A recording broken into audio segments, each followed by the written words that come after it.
Okay, we'll be all set. All set. Sorry, just a second. 1 second. 1 second. These guys can all come in as long as they're quiet. We don't. Do you all want to come in just as quiet as you can? Keep coming in. Keep coming in. Just keep coming in. There's plenty of room at the back and whatever.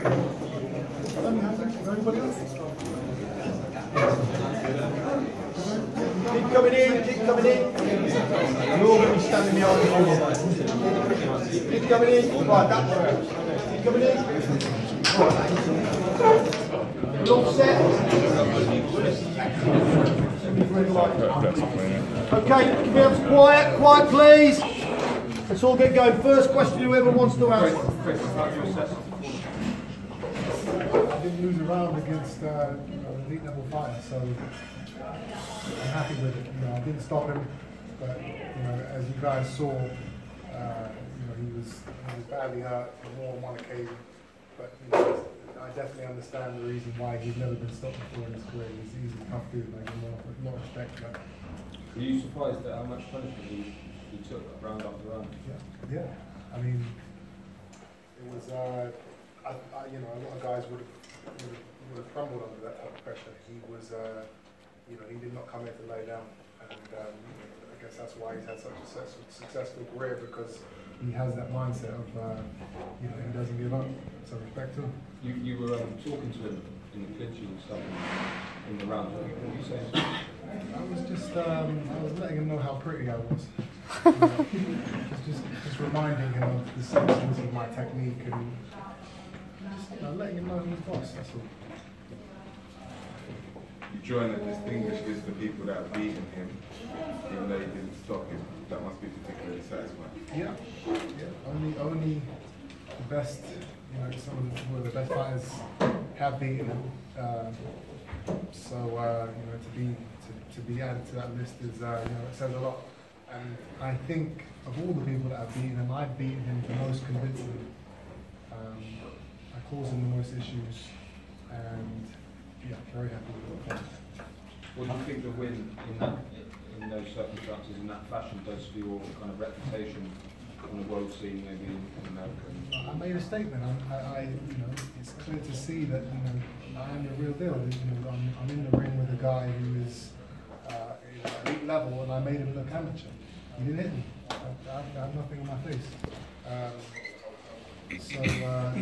I said I would dare to make a statement. That's exactly what I did.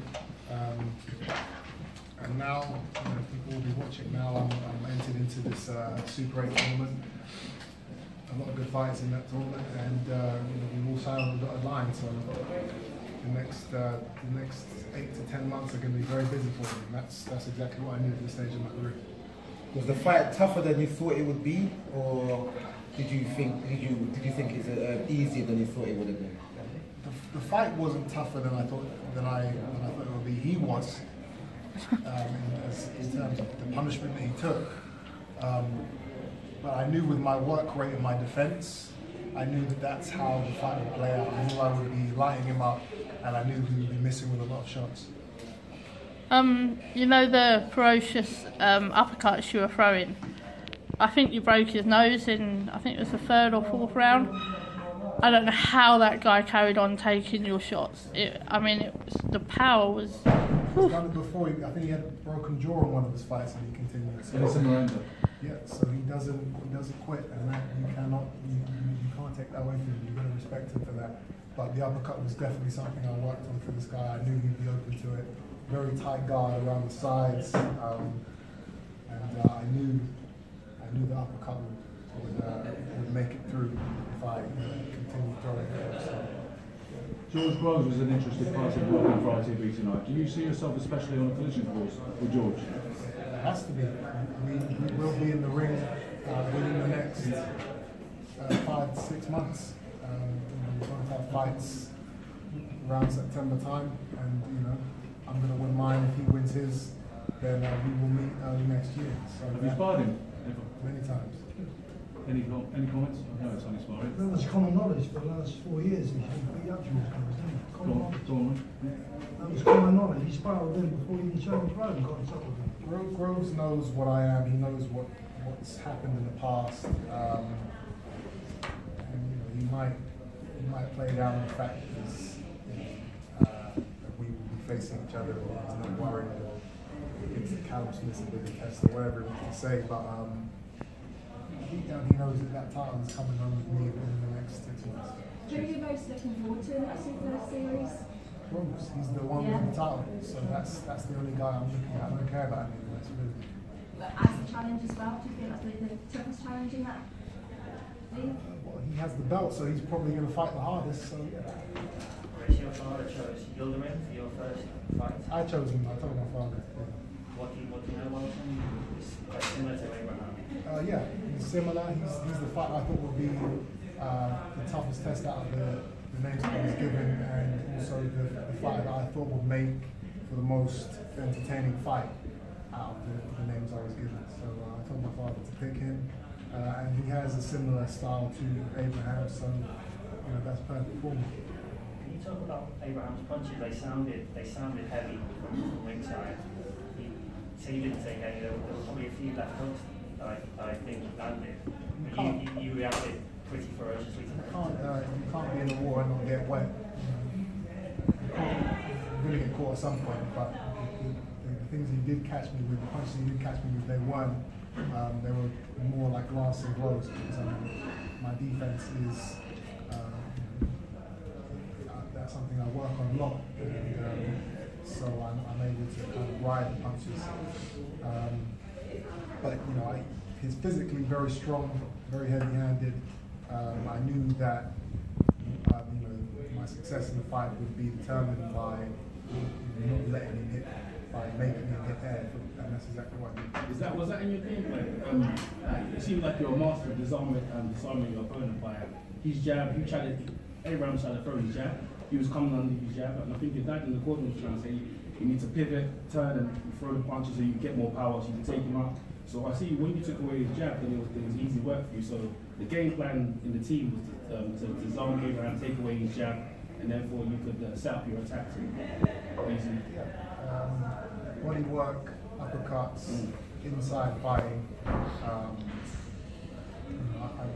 I got to show everything. I got to show my boxing skills. I got to show my inside work, body work. So in actual fact, me not stopping him, it's a good thing, because I got to showcase what I am and what I can do, and I got to gain experience. But this is the first fight that this is the first ever time in my career that I've taken my foot off the gas towards the end of the fight, especially the 4th round. And that was because obviously I knew, okay, I've got the Super 8 tournament coming up. I've dominated this guy. I know he can be a bit of a dirty fighter sometimes. And I know he in that last, he always tries it in the last round. So I was like, you know what? It's not even worth me getting cut, me getting an injury, something that might hinder my performance in my next fight. So let me just win. I've never done that before, and it didn't feel great, but it was a smart thing to do because I have a Super 8 to be involved in over the next 8 months. Should we do one more, guys? Because is that a long day? In regards to Sorry, go on. Sorry, in regards to the Super 8 tournament, what's your thoughts on Groves versus Cox? It's a good fight. Should be entertaining. I think Groves should be able to come away with that victory quite solidly. Do you see Callum Smith winning this quarterfinal as well against Eric Scott? Sure. I don't actually know much about Eric, but if Callum Smith is as capable as people say he is, then I'm sure he will do well. Build up.